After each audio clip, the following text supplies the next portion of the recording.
Buenas tardes, en nombre de la Dirección de Centro 2, Patricia Hamra y Alicia Pérego, les damos la bienvenida al primer encuentro de este seminario breve llamado El diagnóstico en los límites, desarrollos sobre los síntomas actuales, dictado por la licenciada Marina Esborrás. Antes de darle la palabra a Marina, me gustaría hacer una muy breve presentación. Marina es psicoanalista, licenciada en psicología por la Facultad de Psicología de la UBA, en donde se desempeña como docente e investigadora. Ha escrito junto a Luciano Lutero los libros Amar a un varón, Clínica de la homosexualidad masculina, en el año 2019, La comedia de los sexos, también en el año 2019, El triunfo de la seducción, en el año 2020, Narcisismo, Freud en el siglo XXI, en el año 2021, entre otros. Es autora de El deseo en femenino, de la literatura al psicoanálisis, publicado por Letras del Sur en el año 2023. Te agradecemos mucho, Marina, y tenés la palabra. Cuando quieras podés comenzar. Bueno, muchas gracias, Laura. Muchas gracias nuevamente al Centro 2 por haberme invitado un año más, que, que me invitan para compartir algunas ideas en esta casa de estudios. Y bueno, muchas gracias a los que se han sumado a este seminario que constituye de dos clases. Me gustaría que en la medida de lo posible, si pueden, prendan las cámaras, ¿no? Digo, en la medida de lo posible, entiendo que por ahí para algunos no les es posible en este momento, pero bueno.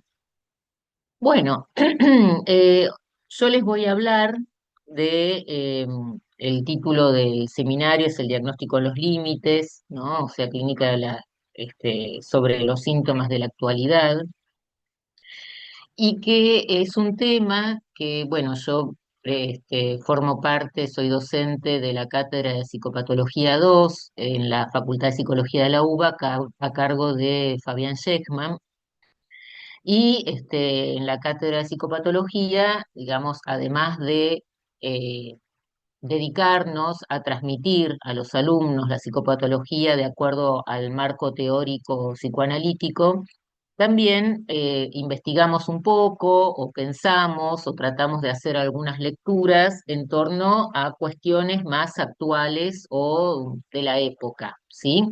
Presentaciones clínicas más actuales.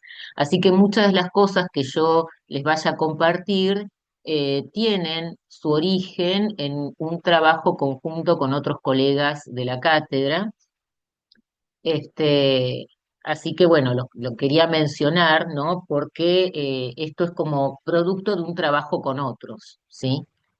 Bien, entonces, respecto de los síntomas de la época, les voy a leer un párrafo introductorio de Eric Laurent, que está en el curso que se publicó como seminario, un curso que él dictó con Miller ya hace varios años, hace como 20 años atrás, pero que tiene algunas cosas muy actuales. El seminario se llama El otro que no existe y sus comités de ética, ¿no? Y el párrafo dice lo siguiente.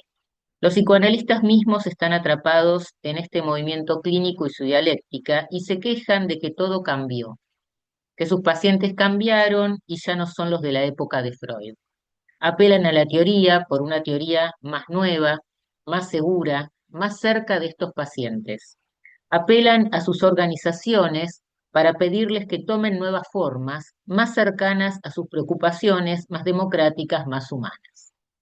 Bueno, como les decía, esto ya lo decía Eric Laurent hace 20 años atrás, ¿no? O sea que es como si todo el tiempo estuviéramos pensando, ¿no? Estuviéramos hablando de que hay cuestiones, ¿no? De las presentaciones clínicas actuales que exceden a lo que ya conocemos respecto de lo que han teorizado, no sé, Freud, Lacan, y otros analistas también, ¿no? O sea, incluso los postfreudianos también los podríamos incluir ahí.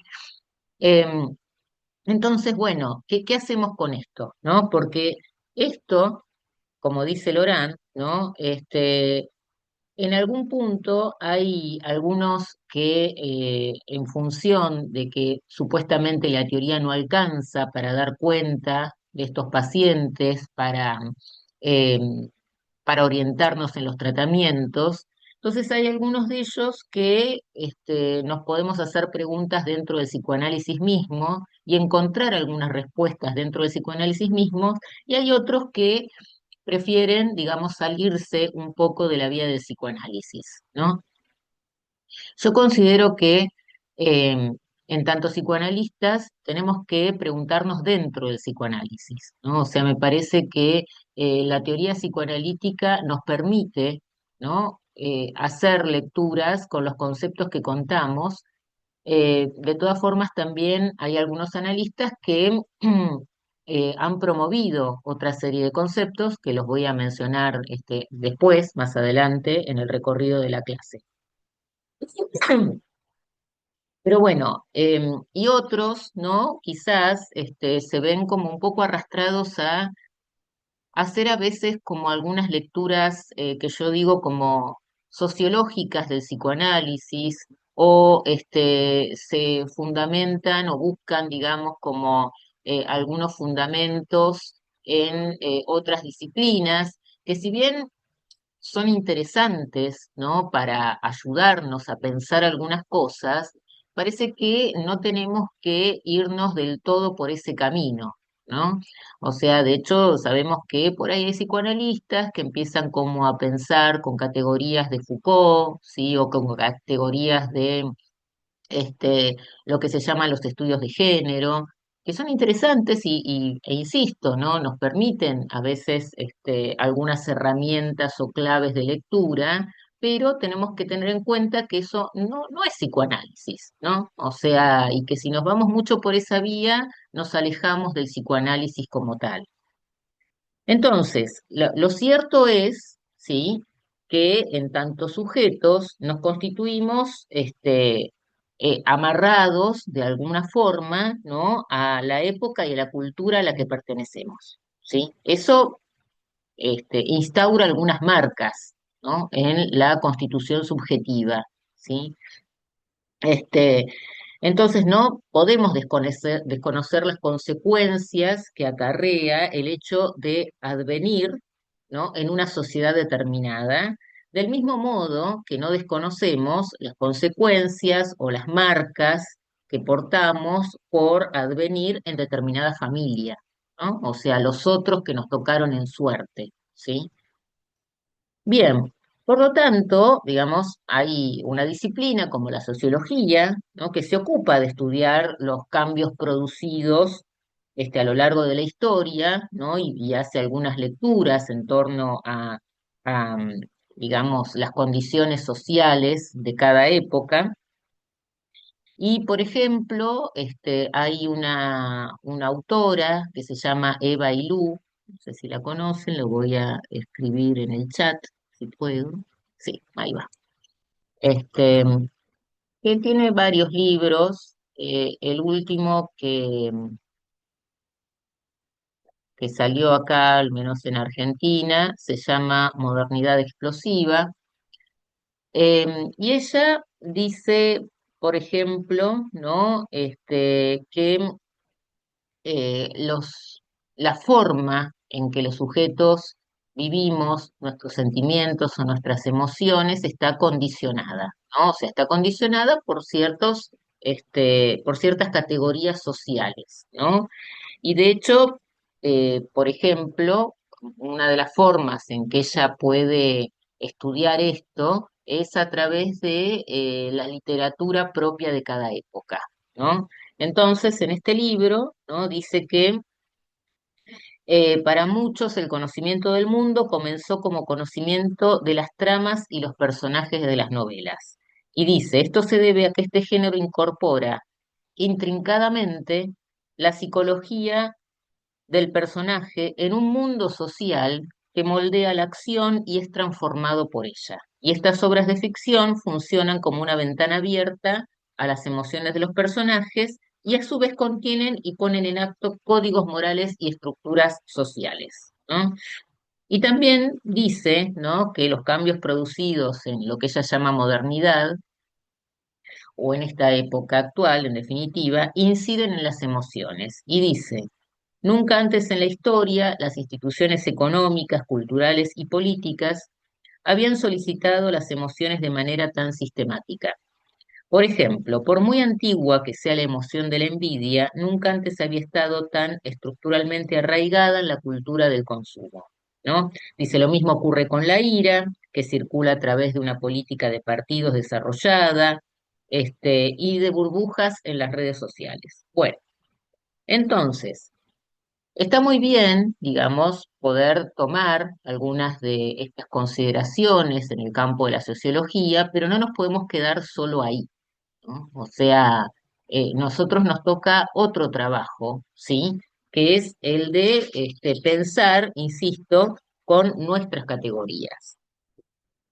Bien, la cuestión es que, ¿con qué nos encontramos hoy en la clínica?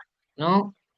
De hecho, me parece que quizás ustedes pueden coincidir conmigo, quizás no, ¿no? Pero bueno, es bastante poco común, ¿no?, que hoy en día alguien nos consulte por lo que podríamos llamar, o por lo que nosotros consideramos en el campo del psicoanálisis, lo que es un síntoma neurótico, ¿no?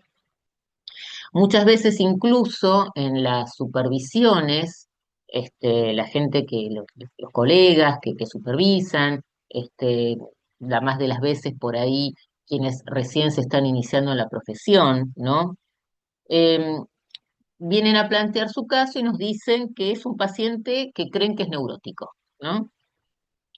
Pero si indagamos un poquito más, en base a qué argumentó eso, ¿no? No se termina delimitando una coordenada de conflicto que se haya tratado con un síntoma, ¿no? Porque básicamente la neurosis es una clínica de el conflicto psíquico, ¿sí? El conflicto psíquico está en el origen de lo que Freud ha llamado represión, ¿no? Y el síntoma, por lo tanto, es un producto, ¿sí?, que es lo que eh, surge como retorno de lo reprimido, ¿no? Bien, entonces la neurosis es algo muy específico, ¿sí? Y muchas veces, digamos, dicen, bueno, parece neurótico, pero en realidad no se puede establecer esto, ¿no? O sea, parece neurótico porque quizás no tiene como eh, ningún fenómeno que nos permita suponer que se trata de una psicosis, ¿sí?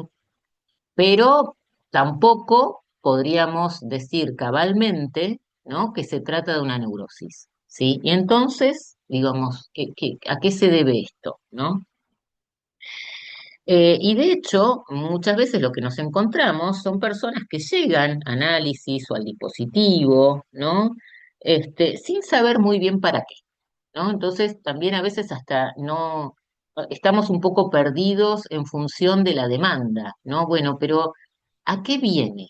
¿No? O sea, ¿por qué consulta? ¿Por qué viene este paciente? ¿Sí? Em, y hay que, digamos, y antes que un síntoma, quizás, ¿no? Quizás hoy en día, más bien, hay, digamos, porque el síntoma sabemos, ¿no?, que es lo que debería entrar en transferencias. Pero antes que eso, lo que a veces ocurre es que hay una transferencia que se empieza a volver sintomática, ¿no? O sea, digamos, no es ya como la clínica del síntoma en transferencia, sino de la transferencia que se sintomatiza, ¿sí? Y es lo que empieza a hacer ruido, ¿no?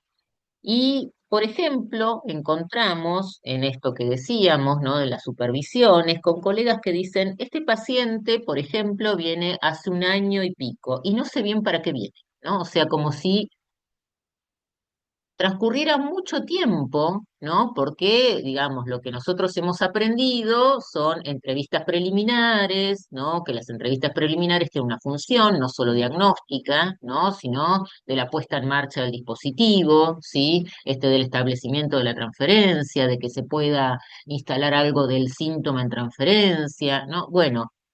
Sin embargo, ¿no? Hay pacientes que vienen y hablan y cuentan sus cosas y sus padecimientos, que no necesariamente son síntomas, ¿no? O sea, porque alguien puede venir con un padecimiento, pero que no tiene, insisto, las coordenadas de lo que llamamos síntoma, ¿no?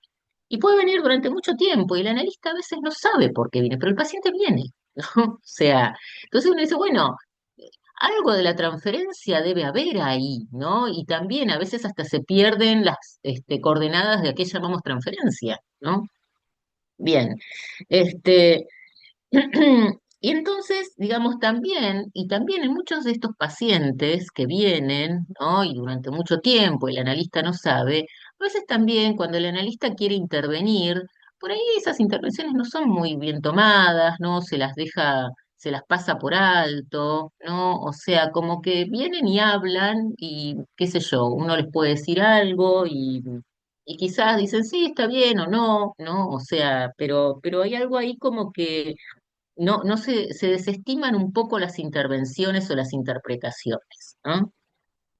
Este, y el tema es, ¿no? Que el analista, supuestamente, ¿no? Interviene o interpreta cuando hay un conflicto con el deseo, ¿sí? Que ese conflicto con el deseo muchas veces puede tener, insisto, este retorno sintomático, ¿no? Entonces, por eso Lacan decía, ¿no? El deseo es su interpretación, o sea, la clínica freudiana es una clínica que tiene el deseo en el centro de su campo, ¿sí?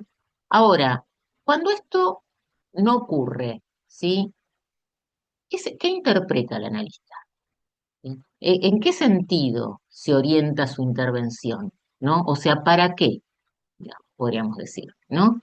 Y también, del mismo modo, a veces pasa, ¿no? Que por ahí un día el paciente dice, bueno, ya está, muchas gracias, no vengo más, ¿no? Y también el analista se queda pensando, ¿no? O sea, ¿qué es lo que pasó ahí? ¿Qué es lo que interrumpió el tratamiento que ni sabemos si empezó, no empezó, ¿no? O sea, qué demandaba, ¿sí? Y a veces incluso los pacientes dicen, no, bueno, yo vengo porque a mí me hace bien, ¿no? Y uno se queda un poco hasta sorprendido de qué será lo que le hace bien, ¿no? Que algo me ordena, y uno tampoco sabe muy bien, ¿no? ¿Qué es lo que le ordena? Pero bueno, entonces lo que sí podemos estar un poco más advertidos, ¿no? Es que evidentemente la modalidad sintomática del siglo XX, ¿no? Donde transcurre este, tanto la formalización teórica de Freud, como también la de Lacan, como también la de aquellos a quienes llamamos posfreudianos, era predominantemente neurótica, ¿no? Sacando de lado, por supuesto, los casos de psicosis y demás, ¿no? ¿Por qué? Porque daban cuenta del modo de resolver conflictos en sujetos divididos por su deseo, ¿no? Y no solo divididos por su deseo, sino sofocados por el peso de los ideales. En cambio, en el siglo XXI, que ya estamos bastante entrados en el siglo XXI, ¿sí? El siglo XXI está asignado por una serie de variables en las cuales podemos poner en serie, ¿no? Algunas de ellas como el avance de la ciencia en la manipulación de los cuerpos, ¿no? O sea, el avance de la ciencia respecto de lo real, ¿no? Respecto de lo real como imposible.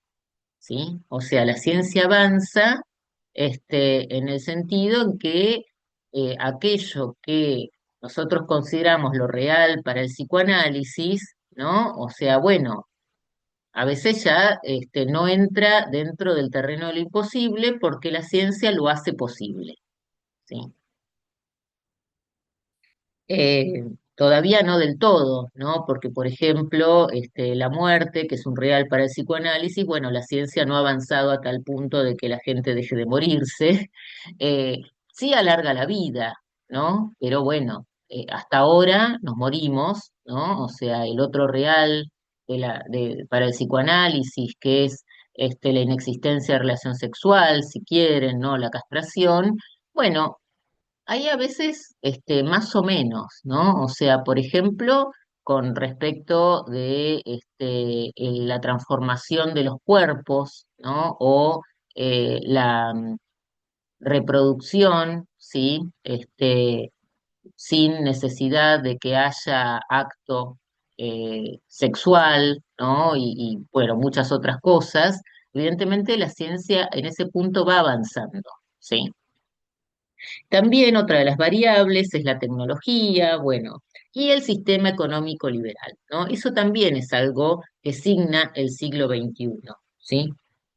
Entonces, estos síntomas o estas presentaciones que denominamos actuales, también las podemos denominar narcisistas, también se denominan síntomas del discurso capitalista, pueden englobar padecimientos muy diversos, ¿no? O sea, pueden englobar, por ejemplo, aquellos casos de anorexias y bulimias, pero no aquellas anorexias y bulimias que pueden configurarse incluso como síntomas neuróticos, ¿no? O también en algunos casos como síntomas psicóticos, ¿sí?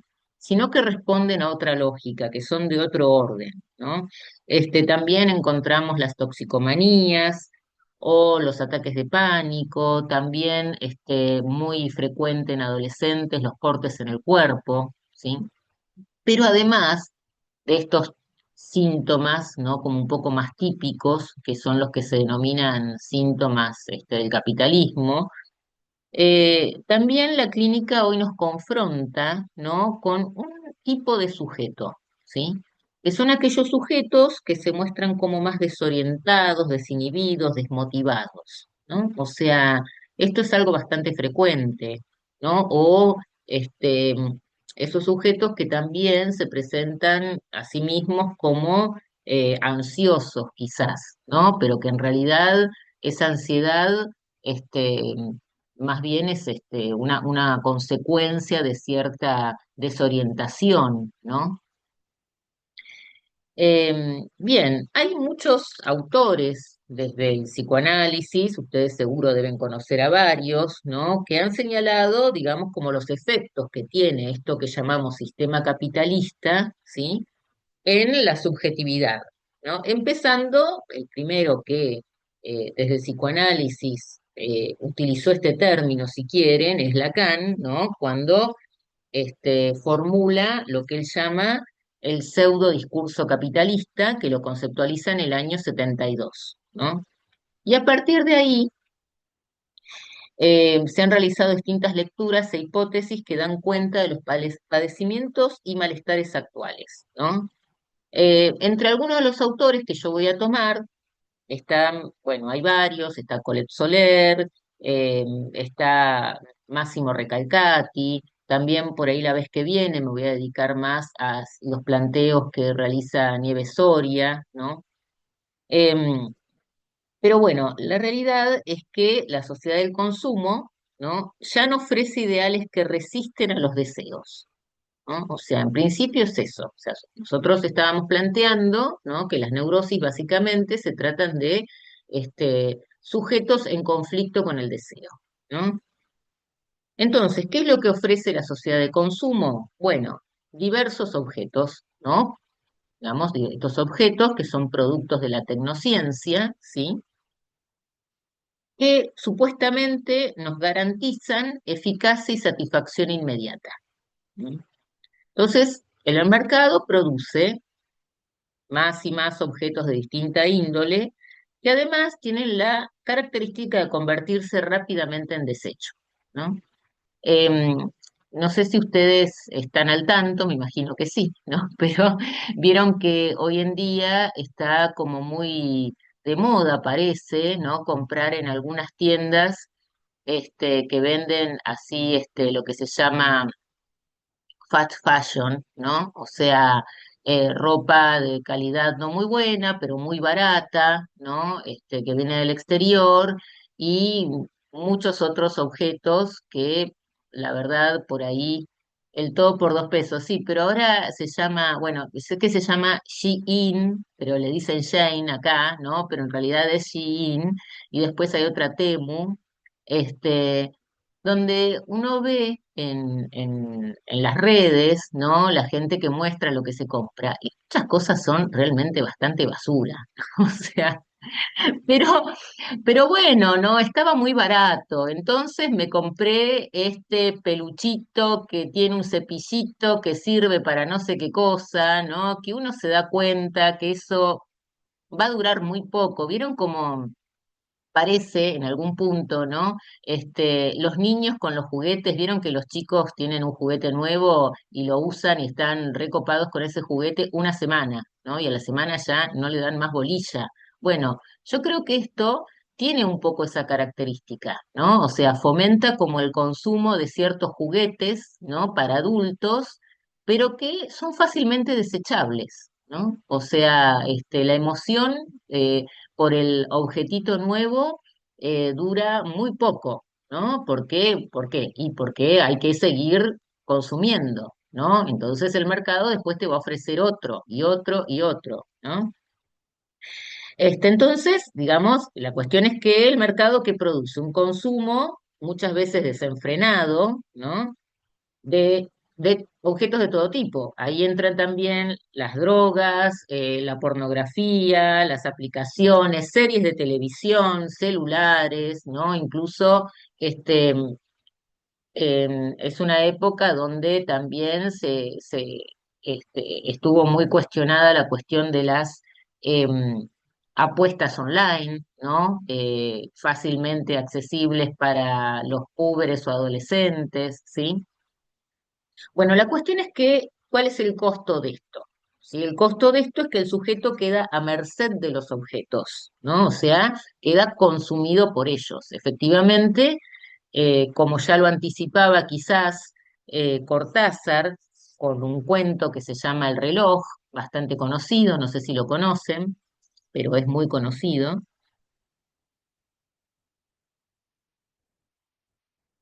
que lo pueden conseguir fácilmente por internet.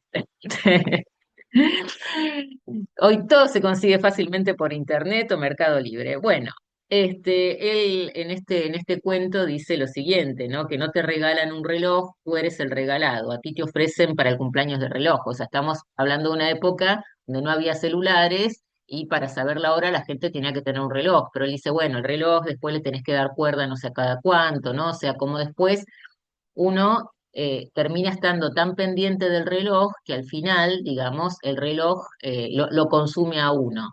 Hoy nos suena como, en algún sentido, un poco de modelo ejemplo, pero que en realidad la estructura es la misma, ¿sí? Como hoy podemos ver en las series sí, es muy bueno el cuento, es excelente, sí.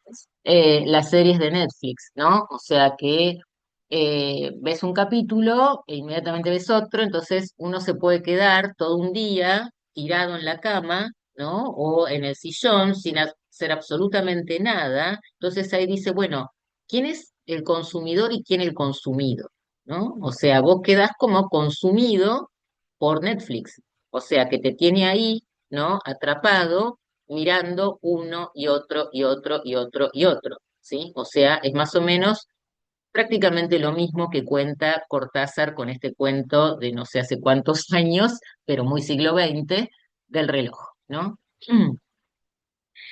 Bien, entonces la cuestión es la siguiente, ¿no? Que además, em, a la caída de ciertos mandatos sociales, porque también es cierto que en el siglo XXI han caído muchos mandatos sociales o están intentando caer, pero en cierta medida muchos de ellos sí han caído, ¿no?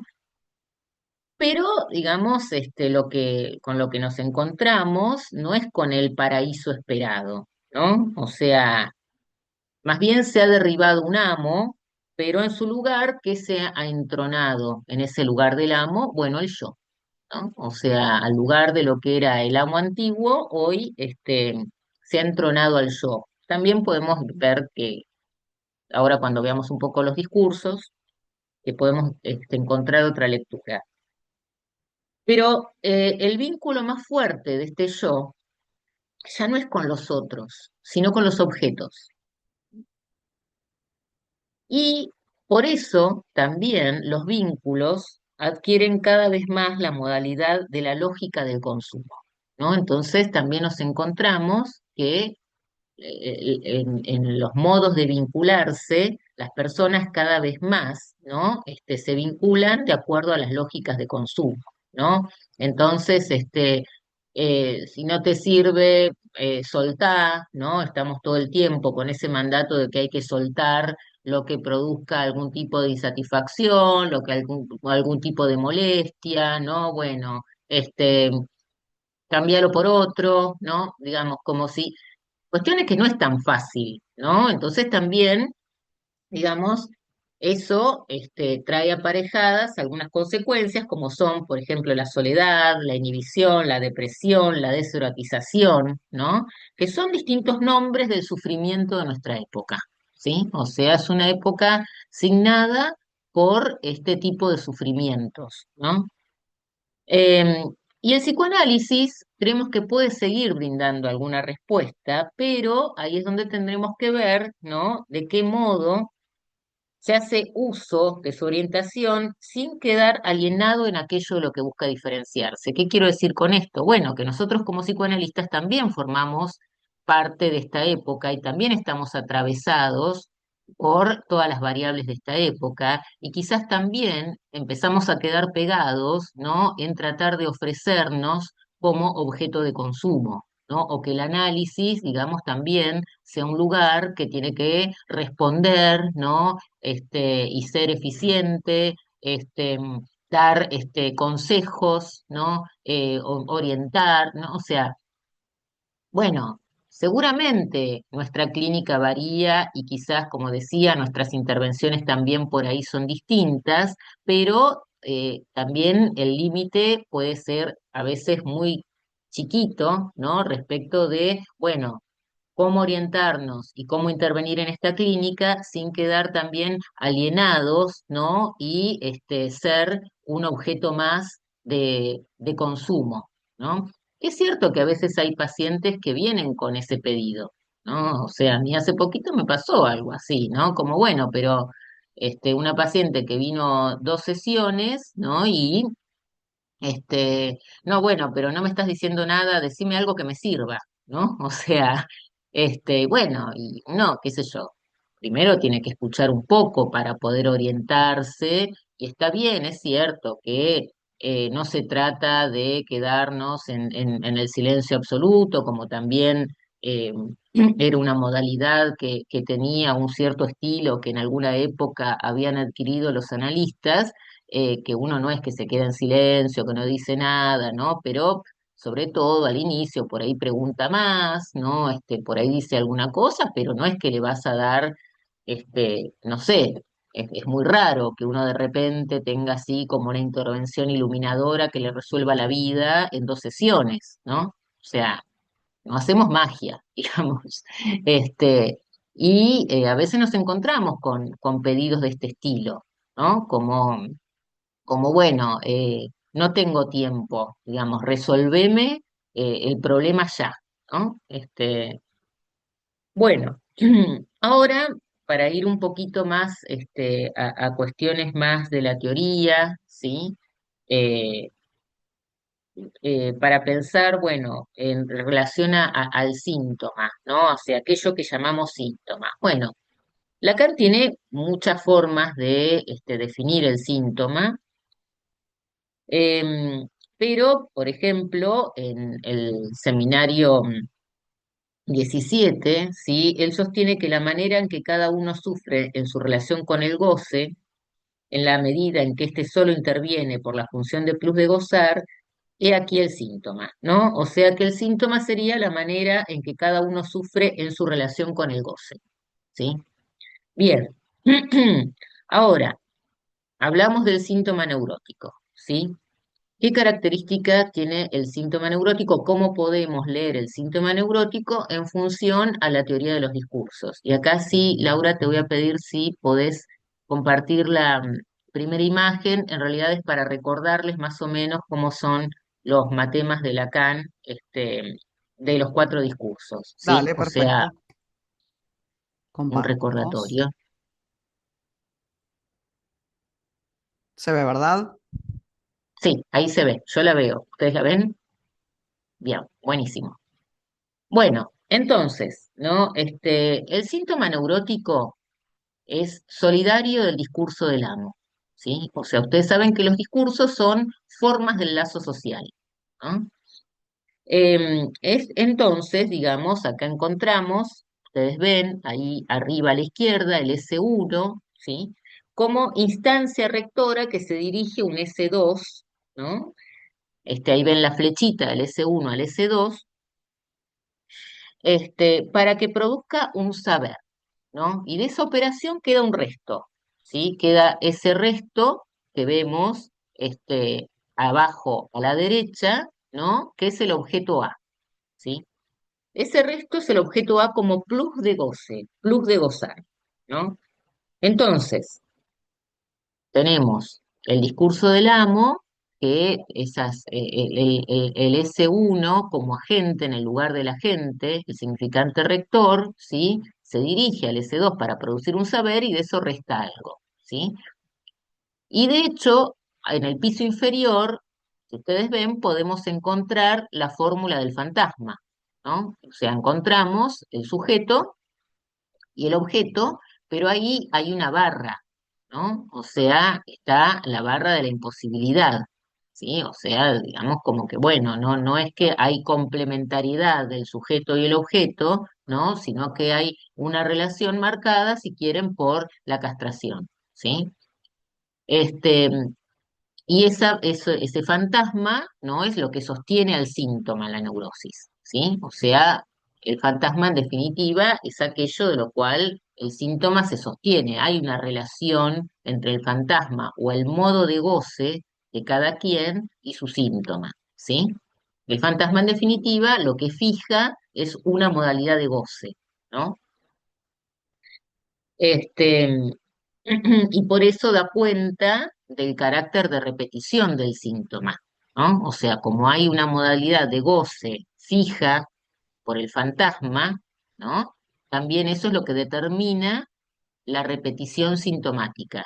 O sea, el síntoma es eso que se repite porque repite una modalidad de goce, ¿no? Bien, entonces también lo que vemos ahí es que todos estos discursos establecen un lazo con el otro. Vamos, en el discurso del amo, si ustedes quieren, es la relación del amo y el esclavo. El discurso de la histérica, bueno, podemos encontrar, ¿no? La histérica y el analista, o el paciente y el analista, no importa, digamos, si en el discurso del universitario tenemos la cuestión del estudiante y el profesor, ¿no? El discurso del analista, bueno, ese es el discurso que no es del semblante, ¿no? Pero, digamos, también hay un lazo con el otro, ¿no? Este, entonces, en cambio, en el discurso capitalista, lo que se establece es un lazo con el objeto como plusvalía, ¿sí? Ahora sí la segunda imagen, Laura, esa. Bueno, entonces, de hecho, Lacan eh, a esto lo llama el pseudo discurso capitalista, ¿no? Porque es un discurso que no surge, digamos, por la rotación como surgen los otros. Vieron que los otros discursos surgen por, digamos, la rotación, ¿no? Que es lo que él llama amor, ¿no? O sea, como que se producen esas vueltas, esos giros, y eso él lo llama amor, ¿no? Que podemos pensar que se trata de un tipo de amor de transferencia, pero bueno. El discurso capitalista es un discurso distinto, en principio no está la barra de la imposibilidad, ¿no? Y en lugar de este, el significante amo en el lugar de la gente, tenemos al sujeto, ¿sí? Ahora, vamos a ver que también las flechas, ¿no? Van del A, del objeto, goce o plus de goce, ¿sí? Hacia el sujeto, pero ahí no nos encontramos con la barra de la imposibilidad, ¿no? Entonces, este, estas mutaciones, como dije, no se producen por las rotaciones, sino que se produce por un intercambio de lugares entre el significante amo y el sujeto, ¿sí? Y a la vez elimina eso que llamamos la barra de la imposibilidad, que digamos es la castración, ¿no? Entonces, digamos, la pregunta que uno se puede hacer es, bueno, ¿quién ocupa el lugar del amo en el discurso capitalista? ¿Sí? Tomando un texto de Colette Soler, ¿sí? Que se llama, ya les voy a decir, el texto de Colette Soler se llama El síntoma en la civilización y se encuentra en un libro que se llama La diversidad del síntoma, ¿sí? Ella dice lo siguiente: el sujeto viene al lugar del amo.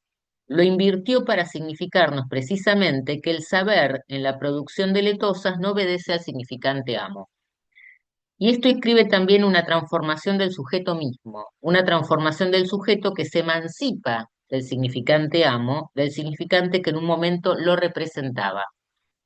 Y bien, otro amo aparece que no es el S1 y es lo que nosotros escribimos como A, lo cual toma en nuestra civilización la forma moderna de los tecnoobjetos. O sea que en definitiva lo que tenemos es una emancipación del sujeto de sus significantes amos, o sea, el sujeto ya no está representado por los S1, ¿no? Y lo que se erige en todo caso como amos son los objetos, pero estos objetos son los objetos de la tecnociencia, o sea, aquellos que se llaman gadgets, ¿no? Esto que les decía, esos objetos de consumo. Entonces, el lugar del sujeto está determinado por un incesante intento fallido de sutura de la falta, ¿no? O sea, por un intento, digamos, constante de que esos objetos vengan a obturar la falta en ser. ¿Sí? Esos objetos que produce la ciencia, ¿no? Están destinados a producir esa obturación de la falta.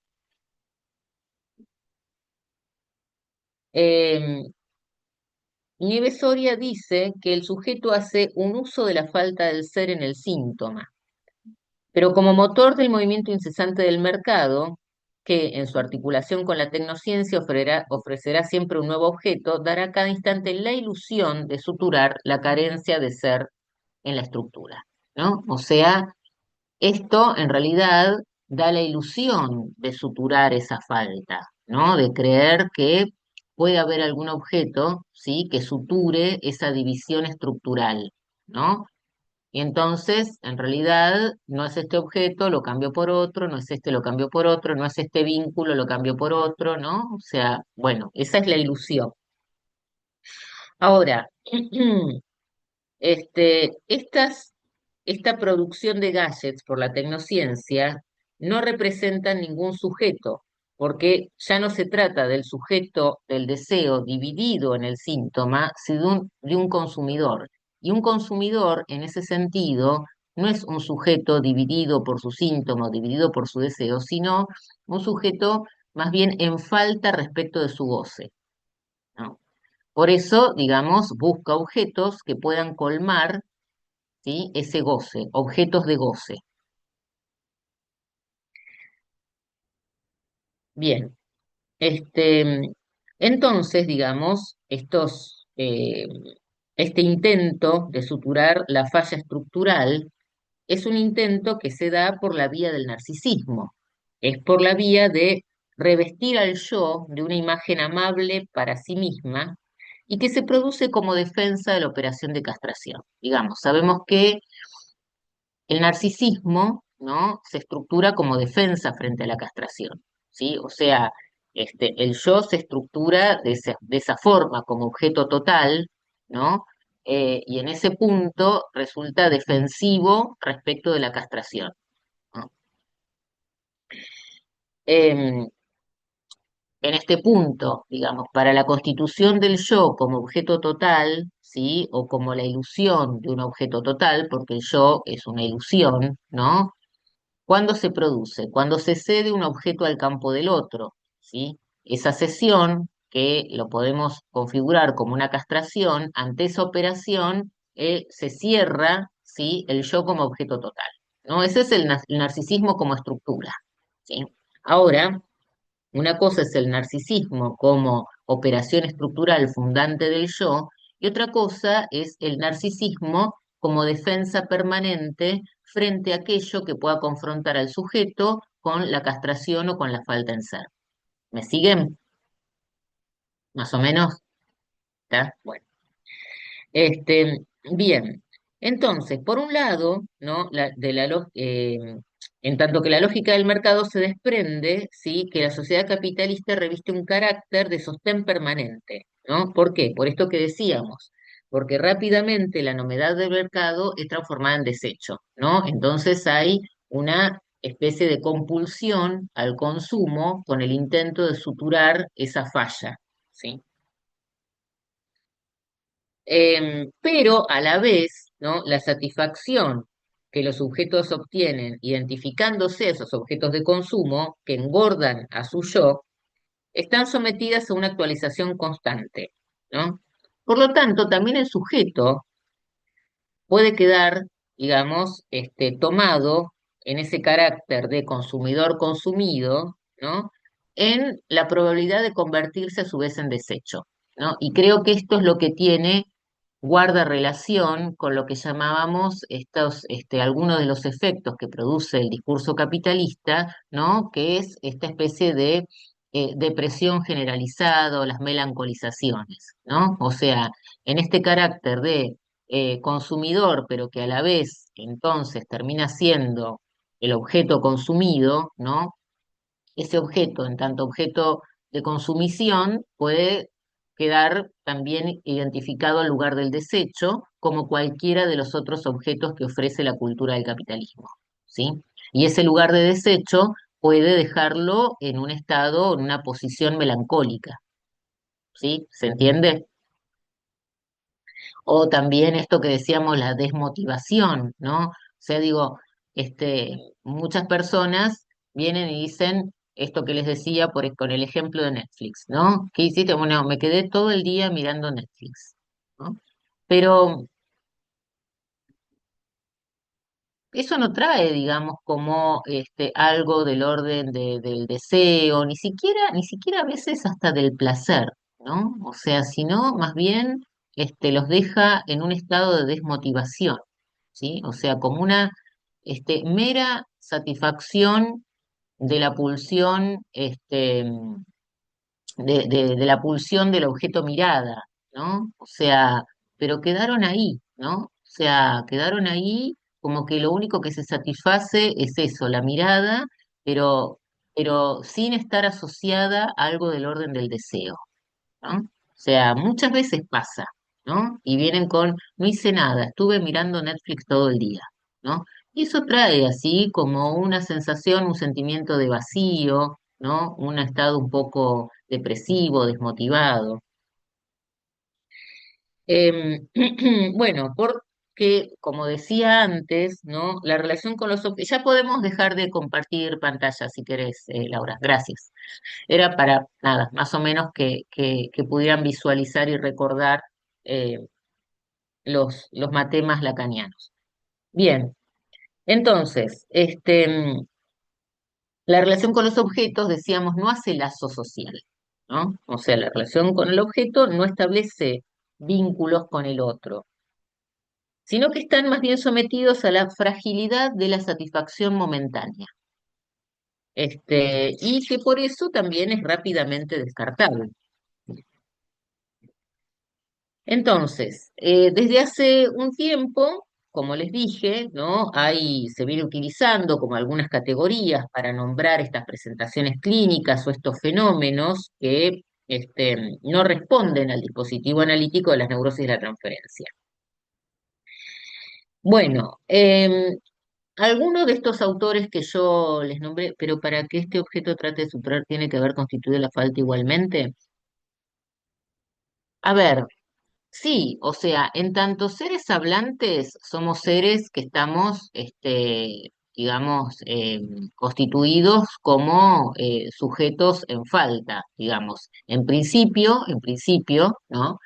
El hecho de estar atravesados como por el lenguaje, eso produce lo que se llama la castración real, ¿no? O sea, la castración real es esa, ¿no? O sea, esa castración real corresponde a todos los seres hablantes, ¿no? Después, esa falta, o digamos, eso que implica que hemos perdido el instinto, básicamente, ¿no? O sea, que no nos orientamos por la vía del instinto como los animales, porque además del registro real e imaginario, tenemos el registro simbólico, ¿no? Ahora, esa castración real, en el caso de las neurosis, es redoblada por la función paterna, ¿no? Que indica, ¿sí? Que esa falta es falta de falo. Y ahí entramos por el camino del deseo, ¿sí? Del deseo en tanto deseo fálico, ¿sí? O sea, digo esto porque no quiero decir que en la psicosis no haya deseo, ¿no? Pero es un deseo que no se orienta por el falo, que no se estructura, que no encuentra su razón inmediata en la vía fálica. El nombre del autor y el libro que citaste, el de Colette Soler, ese, o qué otro libro cité. A ver, esperen, que lo busco. Cité, a ver, les voy a decir. Esperen que tengo bien acá anotado.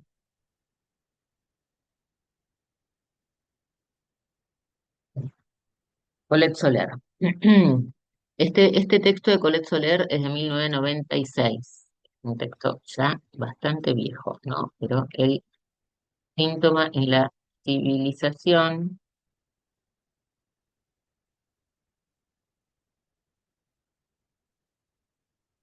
que está en el libro.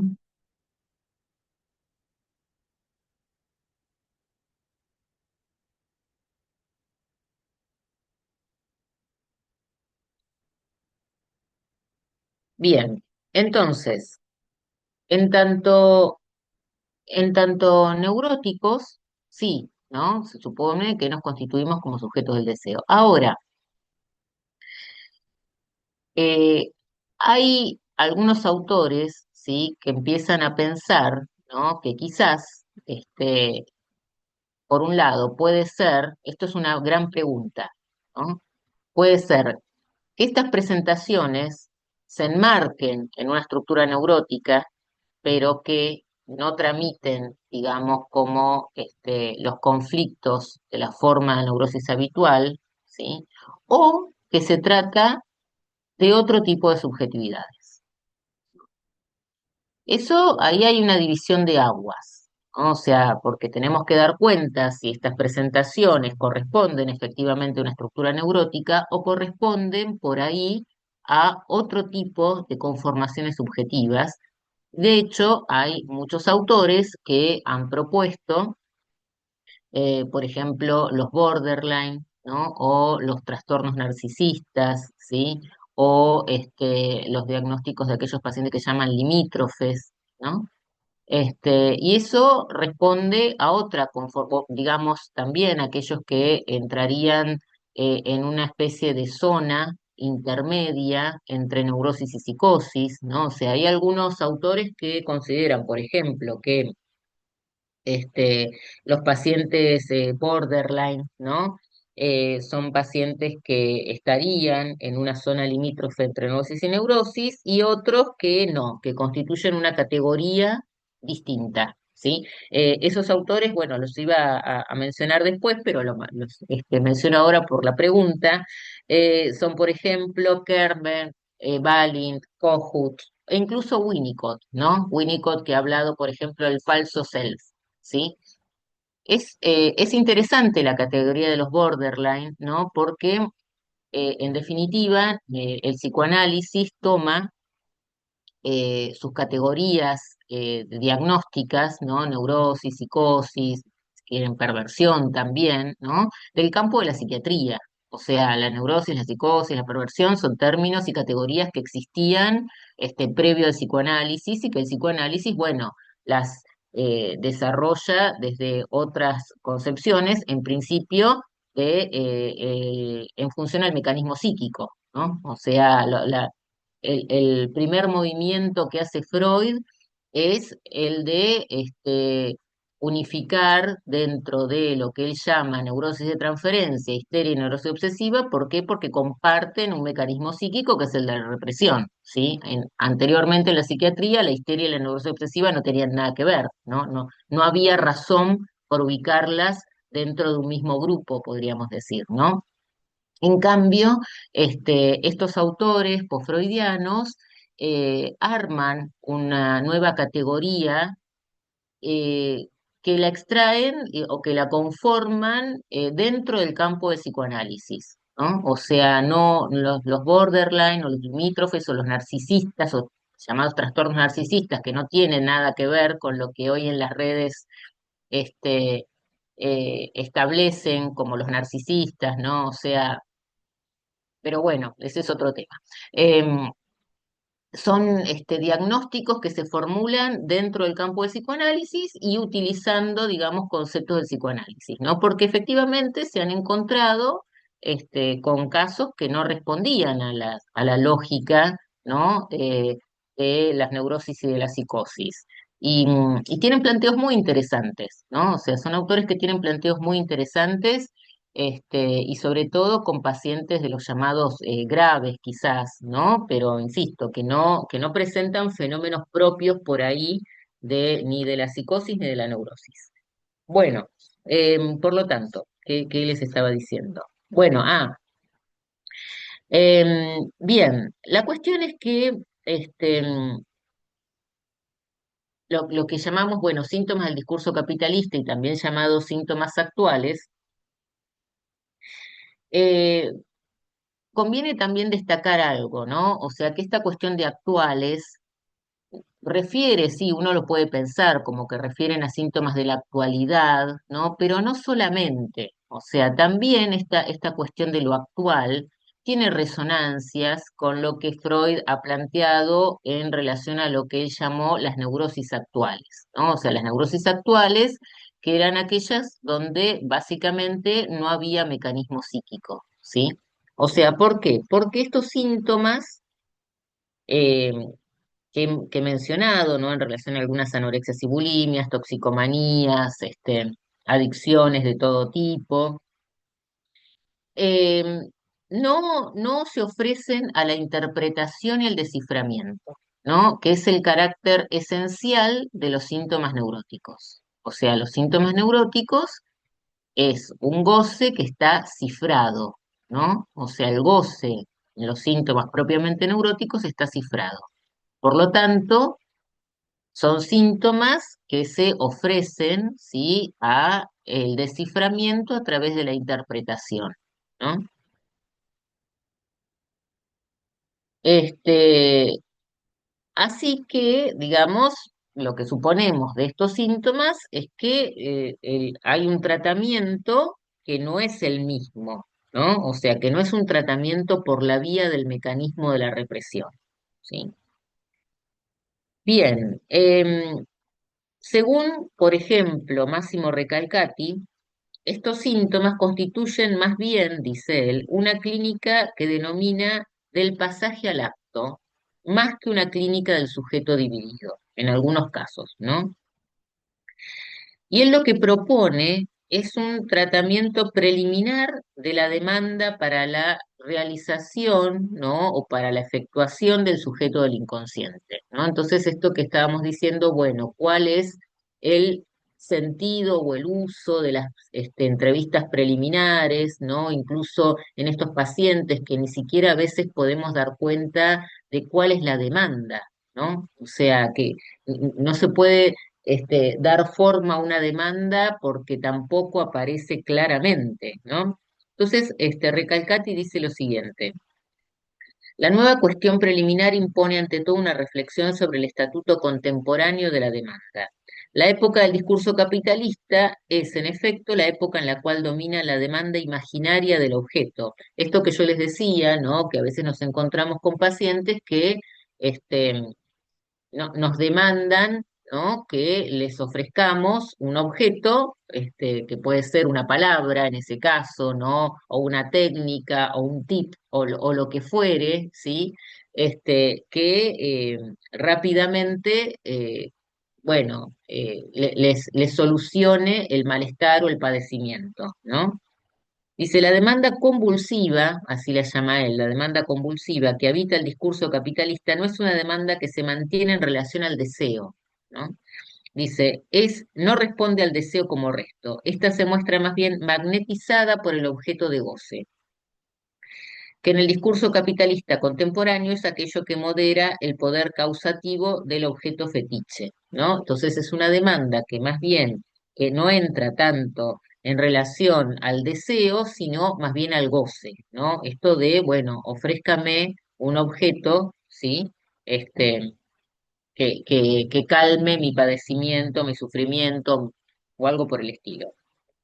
Em, Bien, entonces, bueno, ya mencioné, ¿no? Que esto que puede ser, ¿no? Como él lo dice, una clínica del pasaje al acto y que también se han definido a través de estos otros psicoanalistas como pacientes borders o limítrofes, ¿no? O esta zona limítrofe entre neurosis y psicosis. Lo que comparten con estos autores, lo que Máximo Recalcati menciona, es que lo que aparece es el sentimiento de vacío como lo central en la experiencia de estos sujetos, ¿no? O sea, esto también es algo característico, ¿no? Como personas que dicen, bueno, estoy mal, ¿no? Pero uno trata de ubicar, bueno, algo, alguna cuestión, alguna referencia, ¿no?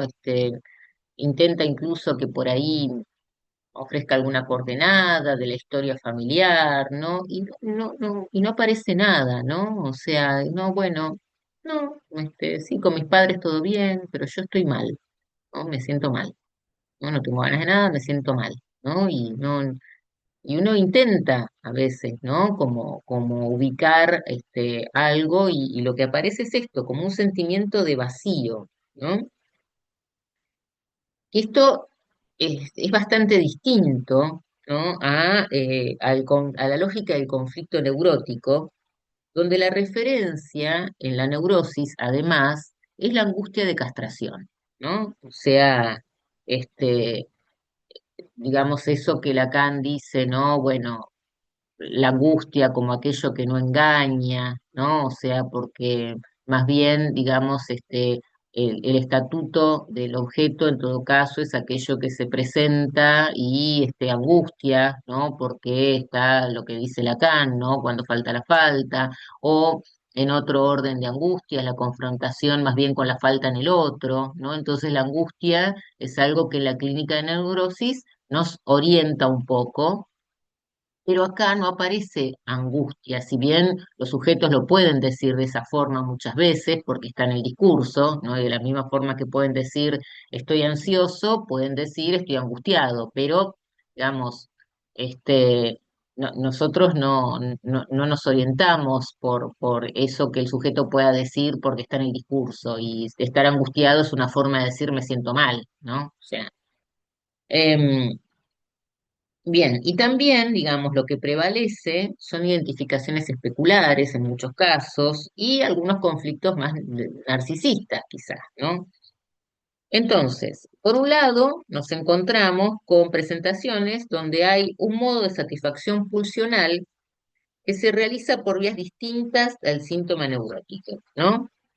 Esto que decíamos que son síntomas que no llaman al desciframiento, o sea, no convocan al otro, ¿no? Al otro con mayúscula. Y también, digamos, por otro lado, aparecen en algunos casos, ¿no? Ciertas dificultades en la instalación de la transferencia, ¿no? O sea, Porque la instalación de la transferencia básicamente es suponer que hay un saber en otro lado, ¿no? O sea, suponer que en algún lugar se sabe. Y ese saber, digamos, puede en algunas ocasiones encarnarse en el analista, ¿no? Pero que hay un saber, ¿no? Más allá del yo, ¿no? O sea, hay un saber en otro lado, ¿no? Eso es básicamente, además de, por supuesto, también, chao, Matías, este, por supuesto que también el analista también es tomado, ¿no? Como objeto libidinal, ¿no? O sea, digo, el analista en su función o su lugar de analista, puede ocupar ese lugar del otro, ¿sí? El otro del saber, y también, digamos, ser tomado como objeto libidinal en un costado más de cierta transferencia que podemos decir más real, ¿no? O sea, pero bueno, eso también implica para ese alguien, ¿no? Haber cedido ese objeto al campo del otro, ¿no? O sea, y si bien alguien puede haber cedido estructuralmente ese objeto al campo del otro, estábamos hablando del narcisismo como defensa frente al encuentro con eso, ¿no? Por lo tanto, también en algunos casos nos encontramos con serias dificultades para la instalación de la transferencia, ¿no? O sea, porque antes de suponer un saber en el otro, estos sujetos más bien manifiestan su rechazo, ¿no? O sea, es la época de lo auto. O sea, me autodiagnostico, ¿no? Yo sé lo que me pasa, ¿no? Como que más bien el saber queda del lado del sujeto o diríamos, más correctamente del lado del yo, ¿no? Este, em, y en ese punto nos encontramos con el rechazo del inconsciente, ¿no? ¿Por qué? Porque el inconsciente, en definitiva, ¿qué es? Es esa otra escena, ¿sí? Donde se despliega un saber desconocido por el yo, ¿no? O sea, por eso sabemos que cuando surge algo del orden del inconsciente, como, bueno, el ejemplo típico del fallido, ¿no? O una formación del inconsciente, como puede ser un sueño, ¿no?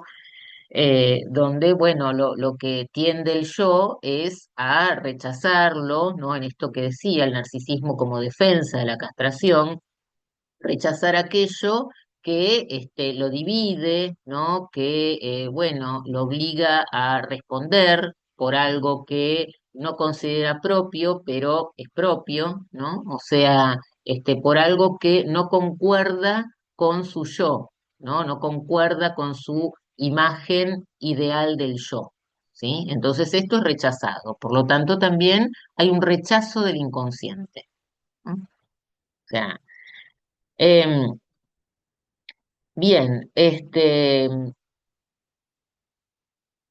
esto después lo voy a traer la vez que viene. Ahora quedan unos minutos, me parece, ¿no? Laura queda Sí, sí, hasta las igual siete y empezamos media. unos minutitos más tarde, así Ah, que bueno, bueno. Entonces voy a seguir con lo que traía de Máximo Recalcati y dejo a otros autores para la vez que viene, así no los mareo tanto. Sí. Bueno, mm, perdón, la autora Nieves Soria. Perdón, el libro de Nieves Soria es La inexistencia del nombre del Padre. Ese libro lo voy a trabajar la vez que viene, ¿sí? No sé si algunos lo conocen. Después también hay otro libro de Nieves que se llama Ni neurosis ni psicosis.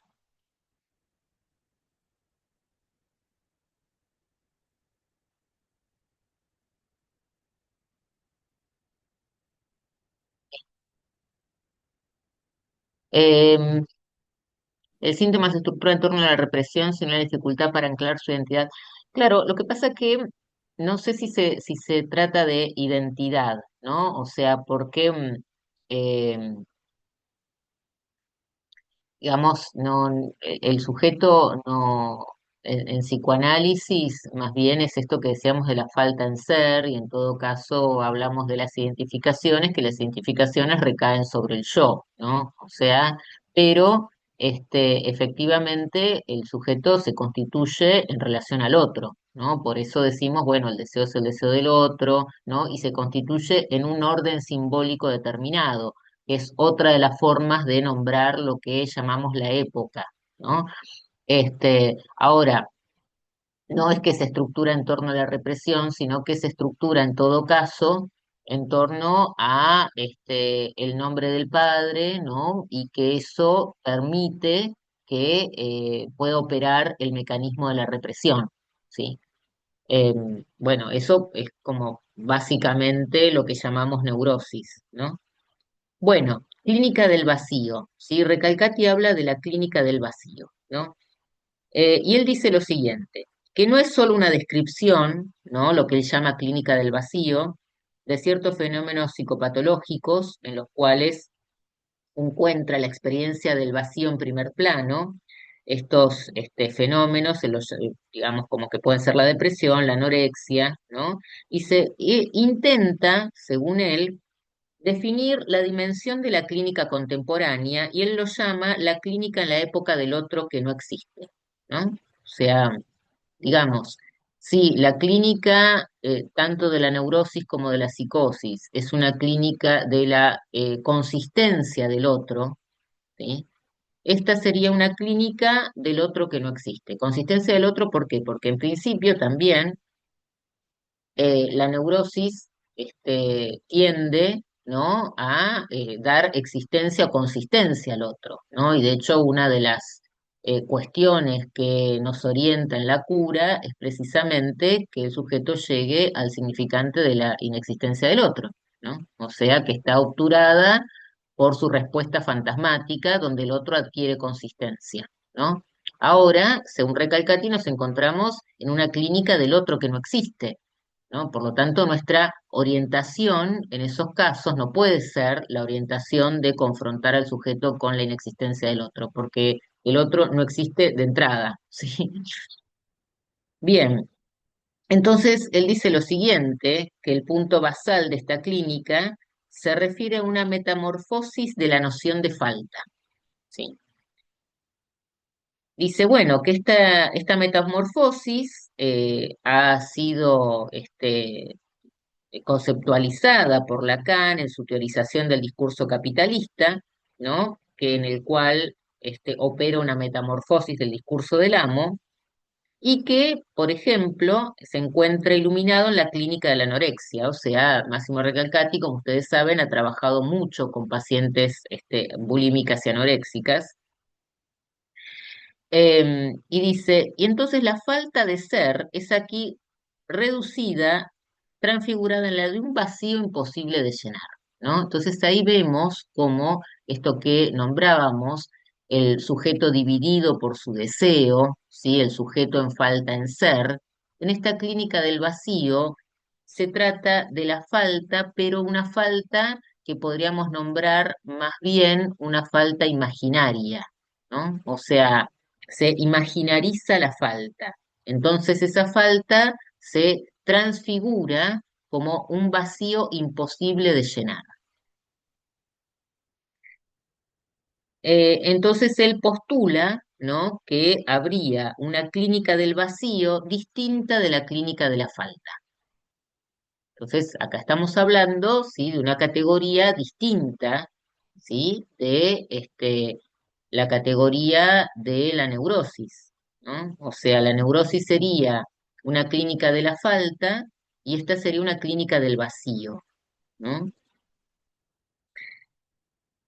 Pero según él, ¿no? No es una clínica que multiplicaría las estructuras freudianas, o sea, no lo propone como una estructura.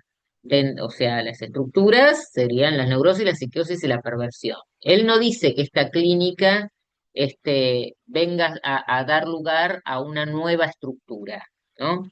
Dice, sino que señala una declinación inédita del lazo social en la época. provocada por una redefinición clásica del síntoma que rige la clínica de la neurosis, ¿no? O sea, estaría hablando, ¿no? Como una nueva forma, ¿sí? de sintomatización dentro de la clínica de la neurosis.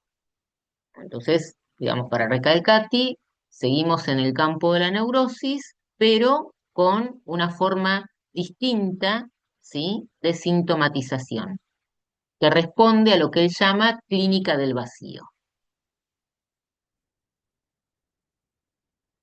Bien, entonces dice, postular la existencia de una clínica del vacío significa pensar en las nuevas configuraciones del síntoma, ya no centradas en torno al deseo inconsciente del sujeto y por lo tanto a esta dialéctica de represión y retorno de lo reprimido, sino como a la identidad misma del sujeto, o sea, a su consistencia narcisística.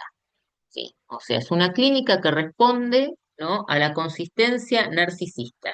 ¿Sí? Entonces él dice, es cierto que la clínica clásica de la neurosis llegaba a asimilar el deseo a la defensa, concebir el deseo como efecto de la división del sujeto, ¿no?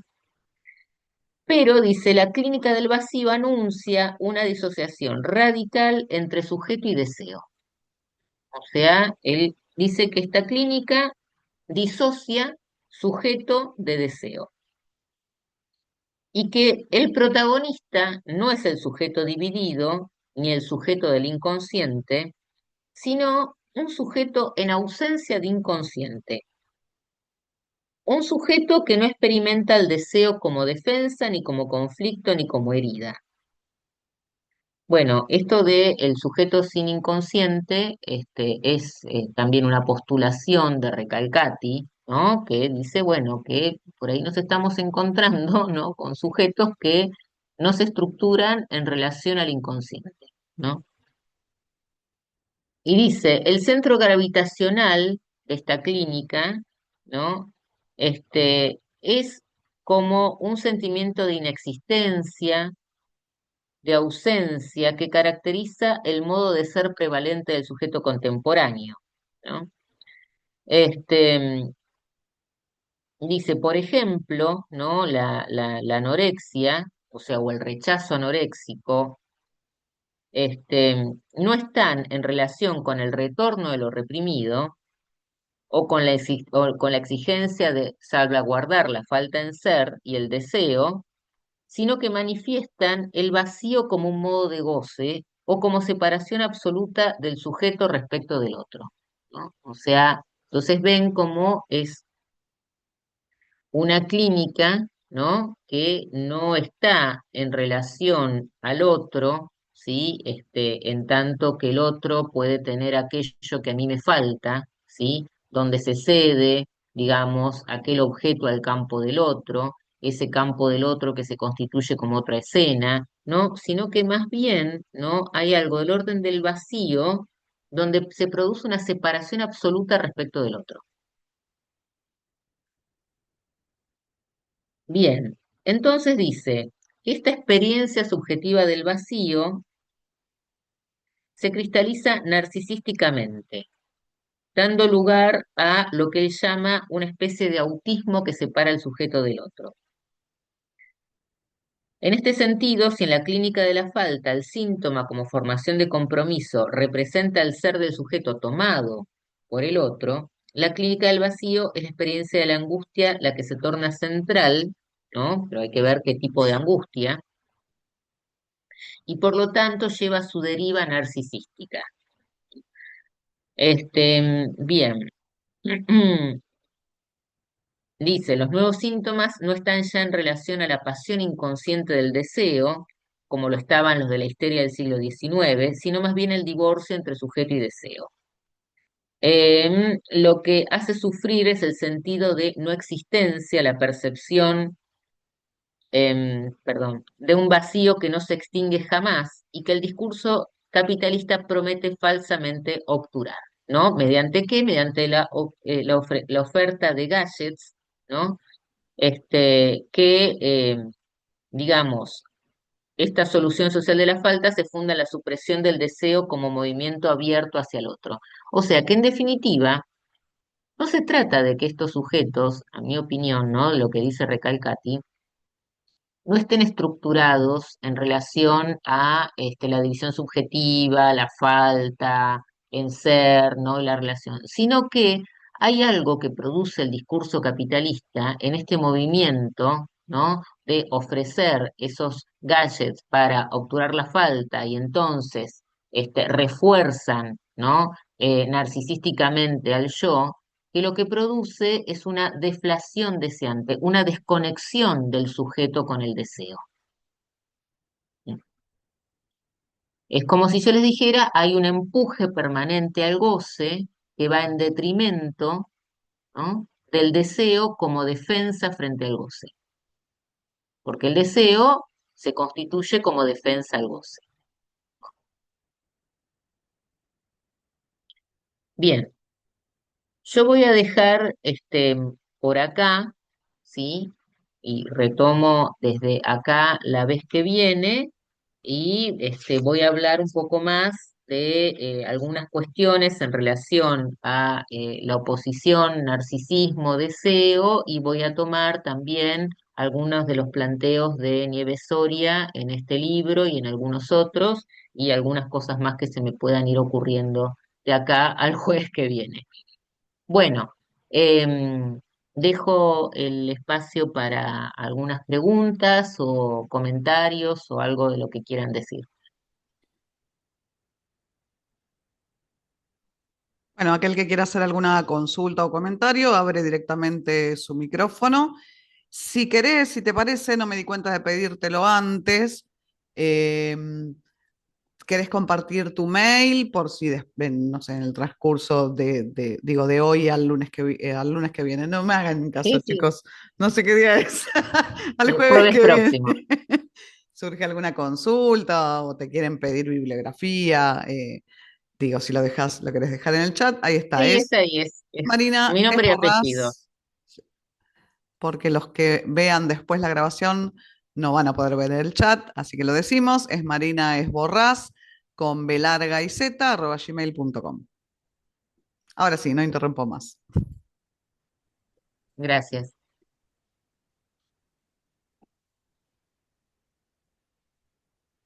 En una de esas me hace pensar en varios pacientes, ¿no? Pero sin tener estas referencias, en pacientes adolescentes, pero también en adultos. Tenía un adolescente cuando, no hace tanto que yo empecé a atender y entonces a hacer clínica y no tenía referencias, pero una jovencita me planteaba esto, el tema del vacío, ¿no? Aparecía el tema del vacío y como desesperante para ella. El gato también viene a la clase. Eh, y los papás intentando desesperadamente hacer algo por esa hija, pero tampoco sabían qué hacer y era bastante, eh, no sé, angustiante para mí. Bueno, es que precisamente, ¿no? Creo que como es una clínica que nada, por supuesto, nos representa dificultades porque no nos encontramos como tan cómodamente instalados, ¿no? Como lo que es el dispositivo analítico para lo cual originalmente estuvo destinado, que es para el tratamiento de las neurosis de transferencia. O también, digamos, a partir de algunas cuestiones planteadas por los freudianos y después por Lacan en relación a la psicosis, ¿no? Nos encontramos nosotros también desorientados, ¿no? Y es por eso que, bueno, empezamos a hacernos como algunas preguntas en relación a, bueno, cómo posicionarnos en este tipo de pacientes, en este tipo de presentaciones, ¿sí? Que no responden a la lógica de las intervenciones habituales en los casos de neurosis de transferencia propiamente dichos, ¿no? O sea, entonces, por supuesto que por algo estamos acá, ¿no?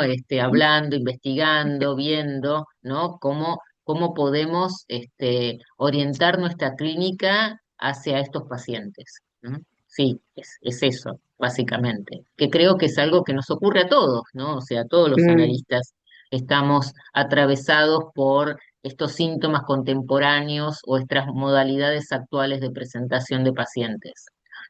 mm, Y como decías, de todas las edades, sí, porque esto sí, no tiene que ver con la edad de las personas, ¿no? O sea, se trata de otra cosa. mm, sí. Gracias. No, por favor, a vos.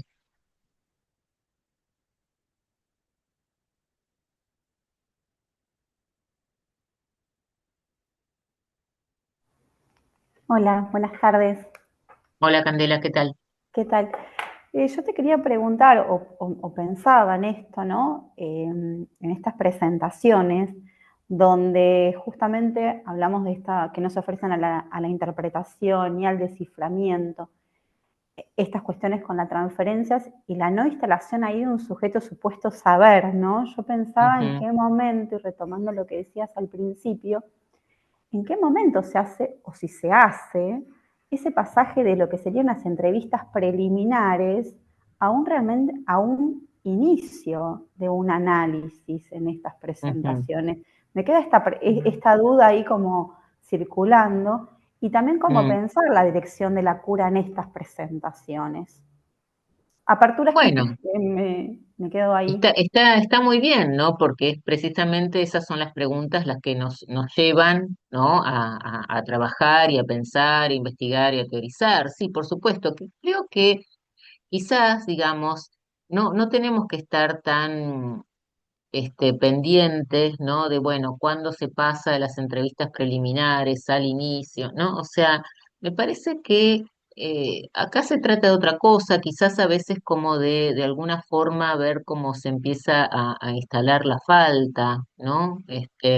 Yo hace poquito estaba atendiendo un paciente, ¿no? Que más allá de lo que yo pueda suponer de su diagnóstico, ¿no? Pero era alguien que vivía así como muy muy angustiado, angustiado como forma de decir, ¿no? O sea, pero siempre como muy presionado, vivía muy mal, no todo era una obligación, todo era desde que se levantaba hasta que se acostaba, le costaba mucho las demandas de todo tipo del trabajo, ¿no? O sea, este, y también una especie de, siempre estaba como muy sobreexigido, ¿no?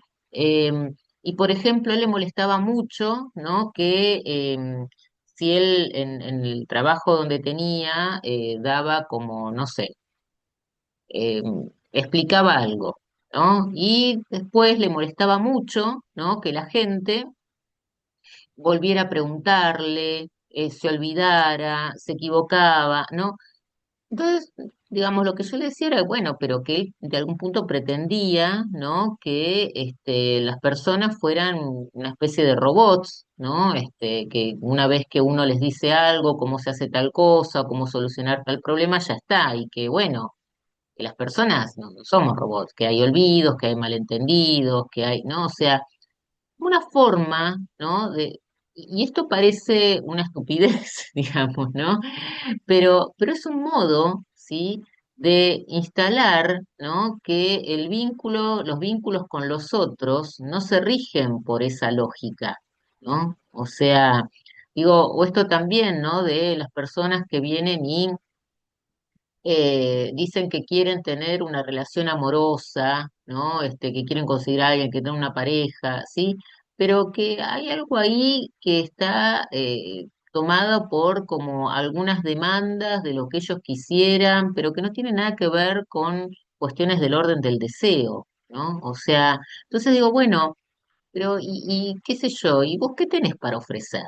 ¿No? O sea, digo, por ahí son intervenciones que no están como apuntando al desciframiento sintomático o a, digamos, lo que sea, el equívoco del sentido, sino que a veces hasta hay que construir un poco algún sentido, ¿no?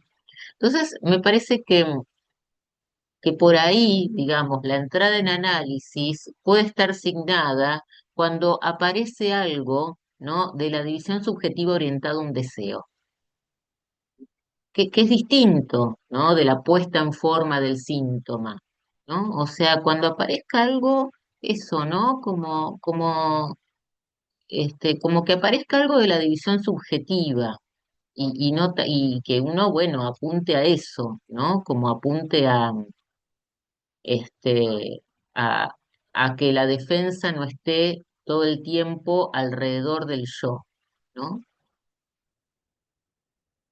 Y no es tan fácil, ¿no? O sea, en algunos casos, por ejemplo, el paciente que atiendo hace muchísimo ya, va, muchísimo, unos 3 años, ¿no?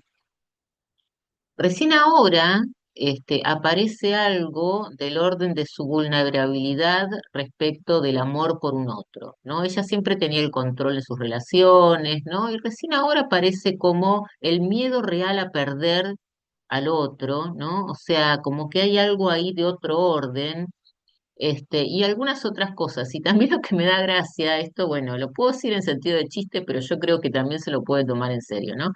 Hace más o menos 3 años, es alguien que sí, que eh, no, no, no se pueden tener como muchas, es más bien esto, lo que dice Recalcati un poco de la clínica del pasaje al acto, ¿no? No es una clínica del vacío, no es alguien que se muestre, pero sí por ahí ha tenido ataques de pánico, ¿no? Pero en algún momento funciona ciertos cambios que ella ha tenido en su posición subjetiva, ¿no? Me dice, bueno, no, porque ¿sabes qué creo? Dice, yo creo un poco en esto, que todo esto que me está pasando, ¿no? Ahora, que es distinto de lo que le pasaba antes, porque ella se ve distinta en su posición respecto a algunas cosas, es por el retorno de Saturno. Hay un poco de bronca, ¿no? Porque hace 3 años que venimos en análisis. ¿Cómo puede ser que cuando digas, bueno, estos cambios que he tenido en mi vida son por el retorno de Saturno? Pero bueno, uno se calla un poco la boca, ¿no? Y dice, bueno, está bien, el analista en definitiva en algún momento cae de cierto lugar, ¿no?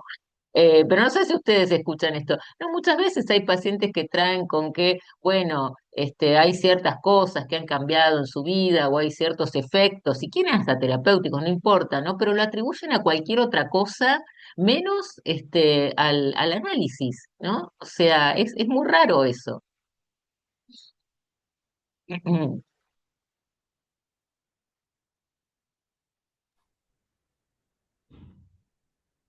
Bueno, Digo que hay otros saberes hoy en día que nos compiten mucho también, ¿no? La astrología es uno de ellos, sí. no, simplemente quería decir si había alguna otra pregunta o comentario, si no, dejamos acá, si te parece, y nos encontramos la semana que Sí, viene, por como mí está bien, bien. si nadie tiene algo más para decir, o bueno, nos encontramos de todas formas la semana que viene, así que si les quedó algo dando vueltas, bueno, la semana que viene lo podemos trabajar también. ¿Sí? Dale, perfecto. Bueno, muchas gracias, Bueno, Marina, y nos gracias vemos a la semana que todos, viene. nos vemos el jueves próximo. Buena semana. Gracias, Marina.